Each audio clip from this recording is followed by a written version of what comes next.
ఒక్క శివాలయంలో మాత్రం ఒక నియమం ఉంటుంది. పగటి పూట అంతా శివలింగం ఒక్కటే ఉంటుంది దర్శనానికి యోగ్యంగా. సాయంకాలం అయిపోతే సాధారణంగా కవచం పెట్టేస్తారు. కవచము అంటే రూపాన్ని పెట్టేస్తారు. ఇగో ఈ వెనకాతలో ఉన్న రూపం ఎలా ఉంటుందో అటువంటి దాన్ని శివలింగానికి తొడిగేస్తారు. ఒకసారి కానీ శివలింగానికి కవచం తొడిగారా ఇక మీరు నంది యొక్క శృంగముల నుండి చూడకూడదు. అలా కానీ కవచం తొడిగి లేదా మీరు తిన్నగా నిలబడి శివలింగాన్ని చూడకూడదు. అప్పుడు చూసేటప్పుడు మాత్రం మీకు అదృష్టం పండిందని గుర్తు. కవచం పెట్టకముందు మీరు శివాలయంలోకి వెళ్ళారంటే మీ భాగ్యం పండిందని గుర్తు. ఎందుకో తెలుసా?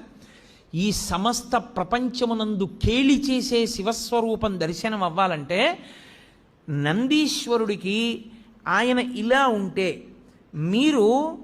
మీకు ఎడం పక్కన నంది ఉండేటట్టుగా వచ్చి మీ ఎడం చేత్తో ఆయన యొక్క పృష్ఠభాగంలో అవయవాన్ని ఒక్క లిప్తకాలం పట్టుకోవాలి. కుడి చేతి బొటన వేలు చూపుడు వేలు శృంగముల మీద ఉంచాలి.